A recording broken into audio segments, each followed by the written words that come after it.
ہمارے ذہنوں میں جو معیارات بیٹھے ہوئے ہیں وہ کیا ہے؟ کامیابی پیسے سے ہے، کامیابی جائیداد سے ہے، کامیابی کاروبار سے ہے، کامیابی شہرت سے ہے، کامیابی اقتدار سے ہے.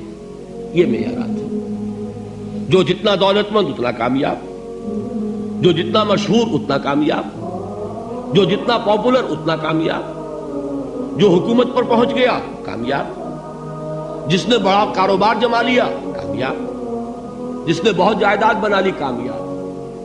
یہی ہے اصل میں ساری بس کی گانٹھ. جو تصور کامیابی کا ہوگا اسی کے مطابق آپ کی بھاگ دوڑ ہوگی، اسی کے لیے جد و جہد ہوگی، اسی کے لیے توانائیاں صرف ہوں گی، اسی کے لیے دن رات کی مشقت ہوگی. یہ ہے اصل شے جس کی یہاں نفی ہو رہی ہے. کامیابی دولت سے نہیں، کامیابی شہرت سے نہیں، کامیابی اقتدار اور طاقت اور حکومت سے نہیں، بلکہ کامیابی ہے ایمان سے، عمل صالح سے، تواصی بالحق سے، تواصی بالصبر سے. آپ غور کیجئے اس نقطہ نظر کا، اس ایٹیچیوڈ کا، یہ جو مینٹل ایٹیچیوڈ ہے اس کا بدل جانا ہی انسانی شخصیت کے اندر انقلاب برپا کرے گا. اب آپ کا نتیجہ کیا نکلا؟ اگر تو دولت سے کامیابی ہوتی تو قارون بہت کامیاب تھا، اگر حکومت سے کامیابی ہوتی تو فرعون اور نمرود بہت کامیاب تھے. کامیابی ان سے نہیں ہے. کامیابی انسان دولت میں قارون کی دولت تک پہنچ جائے اور دنیا میں دبدبہ اور اقتدار اور سلطنت اور حکومت کے اعتبار سے وہ نمرود اور فرعون کا مقام حاصل کر لے، وہ ناکام ہے، خائب ہے، خاسر ہے، برباد ہے. اور ابو ذر غفاری کامیاب ہے، چاہے ان کے پاس کچھ نہیں تھا، جھونپڑی تک نہیں تھی، کوئی گھر نہیں تھا. حضور نے فرمایا ہے اللہ کے کچھ بندے ایسے ہوتے ہیں جو کسی محفل میں جانا چاہیں تو انہیں اجازت نہ ملے، جو کہیں اگر رشتہ کرنا چاہے کوئی ان سے رشتہ کرنے کو تیار نہ، کہیں کوئی سفارش کرنا چاہے تو ان کی کوئی بات ہی نہ سنے. لیکن اللہ کے ہاں ان کا وہ مقام ہے کہ اگر بھولے سے بھی کسی بات پر قسم کھا بیٹھتے ہیں تو اللہ ان کے قسم کی لاج رکھتا ہے.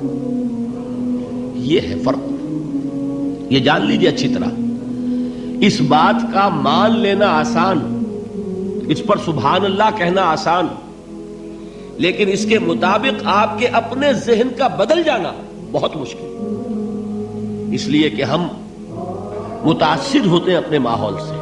وہ بڑا محل ہے، دیکھ کر ایک دفعہ جھجری آتی ہے، وہ بڑی سی 20 فٹ لمبی کار سناٹے کے ساتھ آپ کے پاس سے گزر گئی. ایک دفعہ اعصاب کے اندر ارتعاش ہوتا ہے، محسوس ہوتا ہے بڑے یہ نصیبے والے لوگ ہیں، بڑے خوش نصیب، بڑے کامیاب. حالانکہ کچھ معلوم نہیں کہ یہی سب سے بڑی بد نصیبی ہو سکتا ہے کہ یہی سب سے بڑی ناکامی ہو. اگر ذہنوں میں یہ بات بیٹھ جائے کامیابی کس شے سے.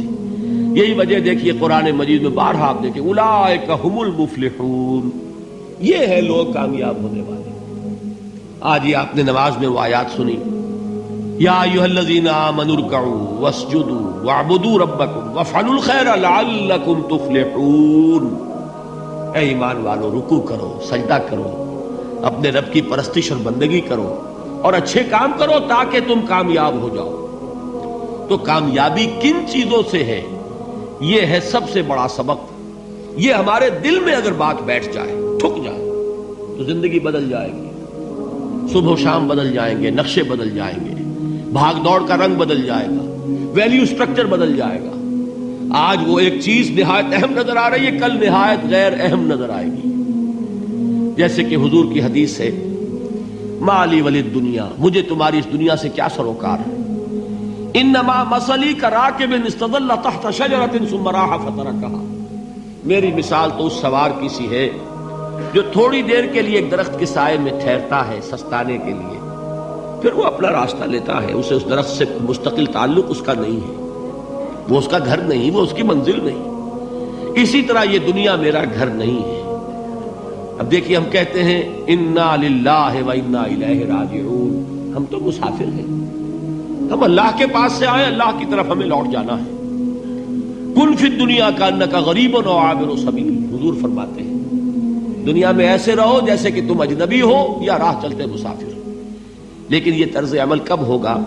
جبکہ یہ آیت ہمارے ذہنوں کے اندر بیٹھ گئی ہو، والعصر ان الانسان لفی خسر الا الذین آمنوا وعملوا الصالحات وتواصوا بالحق وتواصوا بالصبر۔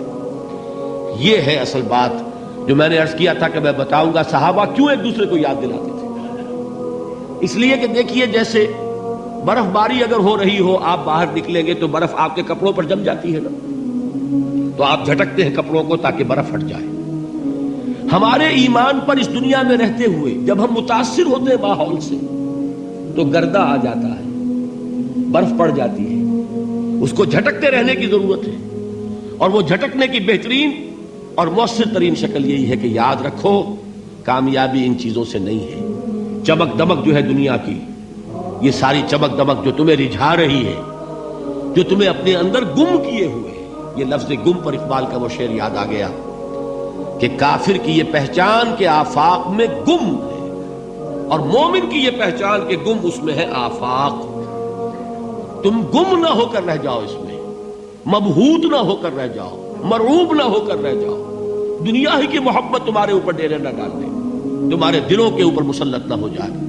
لہذا تازہ کرتے رہا کرو، والعصر ان الانسان لفی خسر الا الذین آمنوا وعملوا الصالحات وتواصوا بالحق وتواصوا بالصبر۔ پھر یاد کر لو، پھر تازہ کر لو اپنے اس یقین کو کہ کامیابی دولت سے نہیں، کامیابی ثروت سے نہیں، کامیابی اقتدار سے نہیں، کامیابی شہرت سے نہیں، کامیابی جائیداد سے نہیں، کامیابی ہے ایمان سے، کامیابی ہے عمل صالح سے، کامیابی ہے تواصی بالحق سے، کامیابی ہے تواصی بالصبر سے۔ یہ چار چیزیں ہیں کہ جو کامیابی کے لوازم